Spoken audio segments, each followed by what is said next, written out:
Shalom, salam damai sejahtera Bapak Ibu, Saudara dan Saudariku seiman.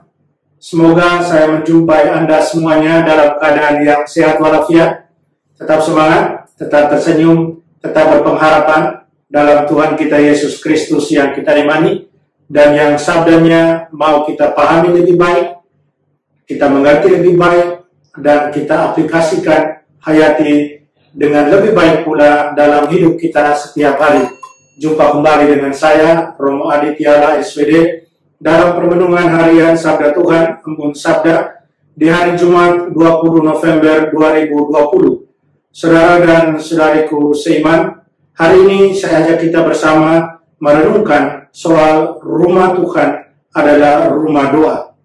Saudara dan saudariku seiman, di tahun 2017, pada satu kesempatan katekese di halaman Basilika Santo Petrus, Bapak Paus Fransiskus mengkritik sikap dari umat Allah, bahkan dari para gembala, para pastor, dan para uskup yang suka menggunakan HP atau gadget di waktu yang salah, di tempat yang salah. Mereka gunakan ketika sedang perayaan-perayaan liturgis, terutama perayaan-perayaan Ekaristi, dan juga gunakan di gereja pada saat acara-acara yang demikian. Menurut Bapak Paus Fransiskus, menggunakan alat-alat komunikasi pada saat-saat yang salah mengurangi rasa hormat kita terhadap tempat di mana seharusnya tempat itu dipergunakan untuk komunikasi kita dengan Tuhan, dan bukannya tempat di mana kita berso-soan, menunjukkan gadget. Bapak Paus mengkritik sikap-sikap demikian sebagai sikap yang buruk dan tidak patut ditiru. Saudara dan saudariku yang terkasih dalam Tuhan, apa yang dikatakan Bapak Paus Fransiskus hanya mau mengatakan kepada kita kembali dengan secara tegas bahwa rumah Tuhan, baik itu gereja atau kapela, rumah Tuhan adalah rumah di mana kita bertemu dengan Tuhan, di mana kita sungguh-sungguh berkomunikasi dengan Dia, tempat di mana kita berdoa, tempat di mana kita berbagi cerita dengan Tuhan, dan bukan tempat di mana kita mau berselfie ria dan sebagainya. Seperti yang Bapak Paus katakan, ketika kita menunjukkan sikap yang buruk itu, kita tidak punya rasa hormat lagi terhadap gereja, terhadap tempat di mana kita berdoa, tempat di mana kita berkomunikasi dengan Tuhan. Karena ketika kita menyibukkan diri dengan hal demikian, kita tidak punya lagi waktu untuk berkomunikasi dengan Tuhan. Kita tidak punya lagi waktu untuk coba duduk merenung dan mendengarkan Tuhan. Dan kalau dalam bahasa Injil lebih parah lagi, mungkin itu bisa dikatakan seperti yang dikatakan dalam Injil, bahwa kita menjadikan rumah Tuhan sebagai sarang penyamun. Saudara dan saudariku seiman, ada dua hal penting yang harus menjadi perhatian dan permenungan kita. Yang pertama, pertanyaannya, apakah kita sudah sungguh menjadikan rumah Tuhan, gedung-gedung gereja atau kapela kita sebagai rumah doa? Tanda tanya, tanda tanya, tanda tanya. Tempat kita bertemu dengan Tuhan, kita berkomunikasi dengan Tuhan, bercerita dengan Tuhan tentang apa saja, tentang kehidupan kita.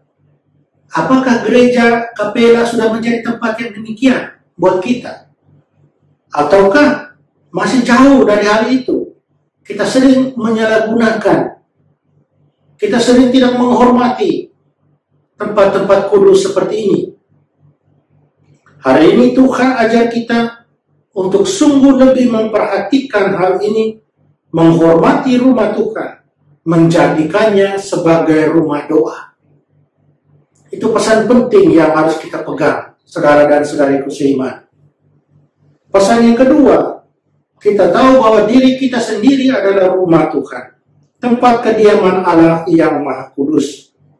Apakah kita sudah menghormati diri kita, tubuh kita, rumah Tuhan ini dengan baik, dengan tidak mencemarkan tubuh kita dengan berbagai hal negatif, seperti melacurkan diri, mabuk-mabukan, narkoba, dan banyak hal lainnya. Apakah kita sudah menghormati rumah Tuhan yang seperti ini? Diri kita, jiwa kita. Saudara dan saudariku, Tuhan juga selalu menyediakan sarana agar kita boleh mengembalikan kembali rumah itu menjadi satu rumah yang kudus. Kita tahu ada sakramen pengampunan dosa, sakramen pertobatan. Sakramen pertobatan diberikan kepada kita oleh gereja, diberikan Tuhan lewat gereja, agar kita boleh menjadikan diri kita kembali benar-benar sebagai rumah Tuhan. Hari ini Tuhan Yesus ajar kita untuk juga menghormati diri kita, tubuh kita sebagai rumah Tuhan, tempat di mana kita juga bisa berkomunikasi, berbicara dengan Tuhan dalam permenungan kita pribadi, dalam meditasi kita.